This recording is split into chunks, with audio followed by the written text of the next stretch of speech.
Just got done with rehearsal for the new show Speak, and I got to take a moment to shout out my co-host Joy Taylor. A woman, a black woman, daily show, sports. Do you all realize how hard it is to get into the position that she is in? So often there's misogyny and sexism running rampant in sports, and we don't even care what women have to say in sports. But Joy is not only in the position on television as a woman, as a black woman, but as an opinionist. So not just asking men what they think, but providing her own unique and distinct insight. It's hard to do, and Joy, you have done it. So congratulations. Looking forward to working with you, and hope y'all tune in 4:30 to 6 Eastern every day starting next week. Wake up call, same time. How would I not know how hard it is to do the show I work on? You have to constantly reaffirm that you are good enough, that you belong there, and then always prove it. So I would just always say you gotta do twice the work to get half the opportunity. But that, to me, the mentality I've always had on it is that's just gonna make me better. So that's why I'm excellent. Because I had to be. I couldn't be average, I couldn't be okay, I couldn't be late, I couldn't complain, I couldn't say no. Now I do. Right. Yeah, Big JTV, man. And when I say yeah, I'm imitating Emmanuel Ocho up in the guts or up in the cheeks of Joy Taylor. Welcome to another video by your boy. Let's talk about it. And if you don't know, now you know, ninja. Let's talk about it, right? I did a video last night. I think you guys will enjoy it, where I broke down for about 20 minutes. Yes, 20 minutes. I know it's going to be hard for you to make it through it. 20 minutes talking about the lawsuit. What is the lawsuit? The lawsuit by a hairstylist, all right? Who talked about the FS1 freak-offs. That's what it's being called on social media. Like, comment, subscribe. I'm going to break this down to you and the Joy Taylor and Emmanuel Ocho implications. Why am I talking about this? I'm talking about this because it's topical. Okay, this is topical. This is viral. And especially the memes and the jokes that are going on Twitter are absolutely fantastic. If you get the chance, go look. It's crazy. It's absolutely nuts. And like I said in the previous video yesterday, right? This lady, I believe, Faraji, right? Nushin Faraji. She had been the hairstylist for Joy Taylor for, I believe, almost 8+ years, right? Since Joy Taylor started Undisputed, right? And when Joy Taylor started Undisputed, she had came all the way from Miami. Keep in mind that Undisputed is recorded in California, in Cali, right? Nushin Faraji had been there for a minute, right? And as the hairstylist, right, you get close because you have to see this individual every single day, right?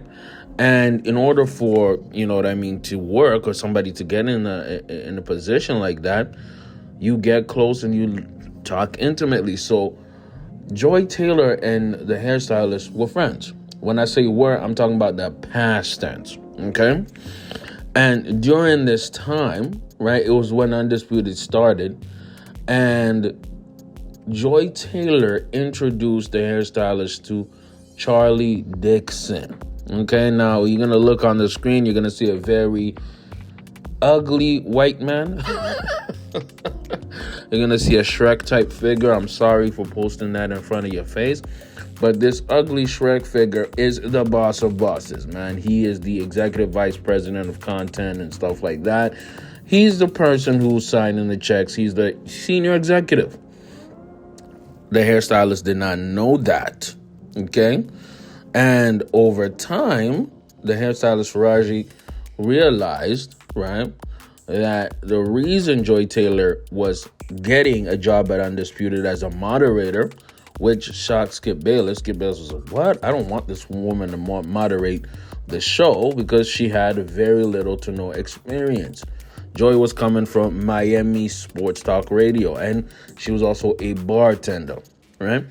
So in this lawsuit, Faraji alleges, okay, this is allegedly, that Joy was sleeping with the big boss, right? Charlie Dixon, the ogre, the White Shrek.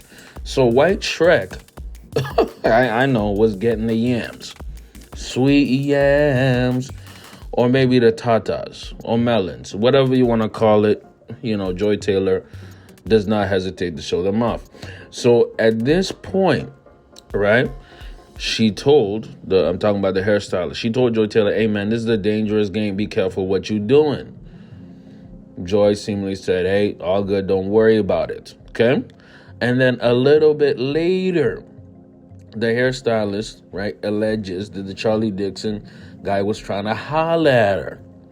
You know what I mean? And it smacked her cheeks at Joy Taylor's birthday party. Joy Taylor was like, don't worry about it. Get over it. Who cares?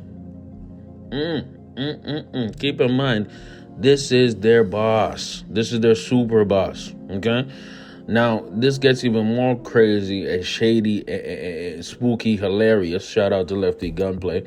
Scary, spooky, creepy, hilarious. Anyways, at this point, right, speak for yourself is going to happen. So, Emmanuel, by the way, I forgot to mention, when allegedly Joy Taylor was seeing this Charlie Dixon dude, right, she was married.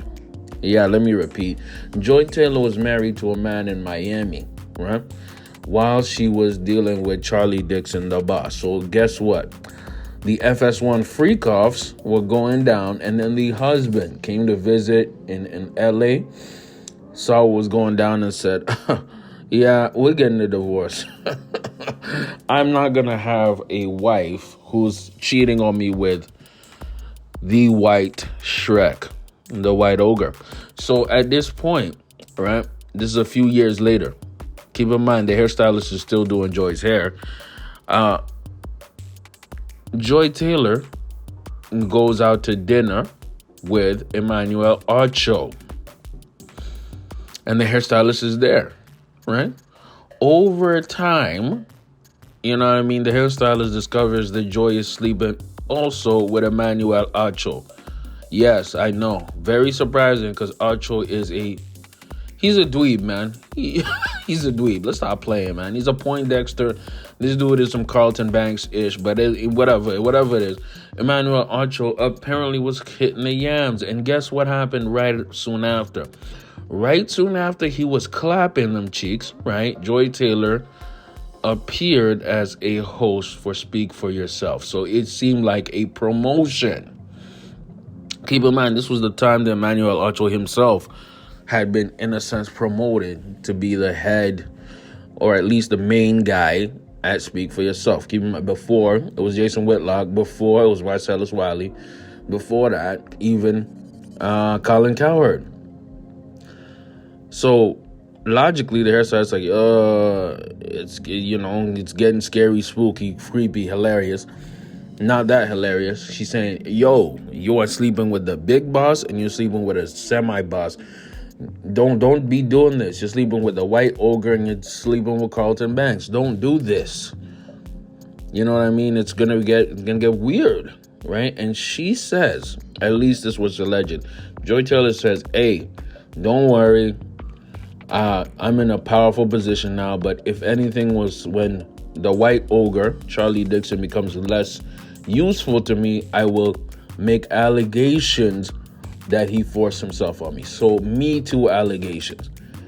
And I promise you, this must have been in some 2020, maybe 2018, 2019 era when the Me Too movement was on fire, where people would just believe in allegations before anything. So in that sense, as being a woman in a male-dominated workplace, she was going to win that lawsuit.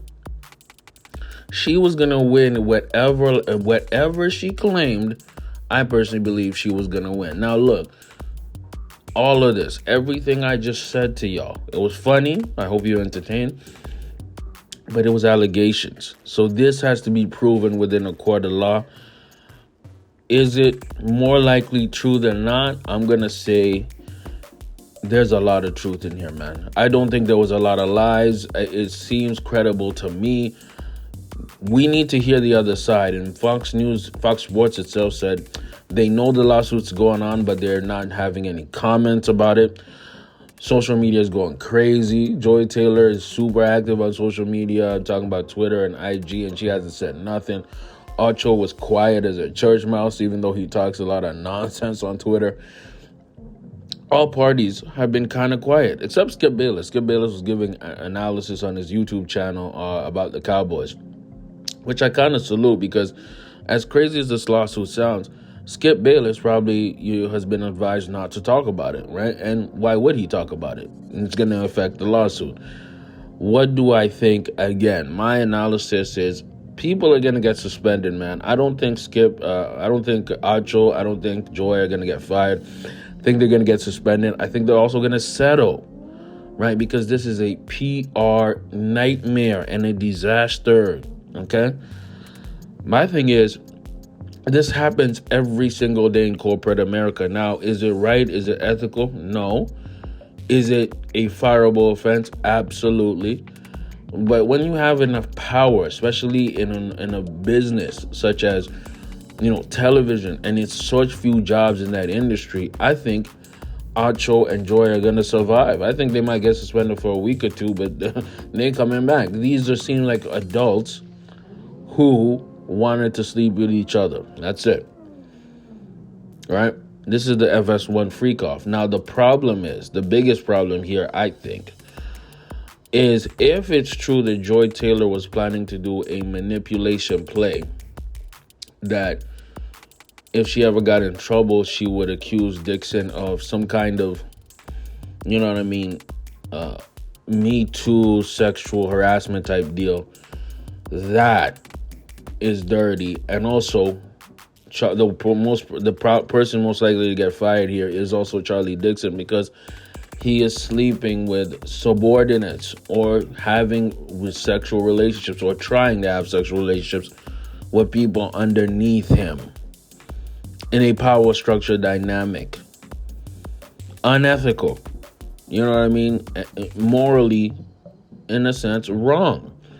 So what's happening here is there is a possibility the Joy and the White Ogre are going to get fired, and Acho might skate clean because this was a consensual adult relationship. From all indications here, right? Skip Bayless is already fired. Skip Bayless might have to spend some money on. But if this goes to court, we're going to have the most hilarious, interesting court segments and content media. Let me know how y'all feel about this, man. Apparently the cheeks were getting clapped, the FS1 freak-offs. Where's the baby oil at? Carlton Banks and the White Ogre were in the guts. Let's go. Big JTV, I'm out.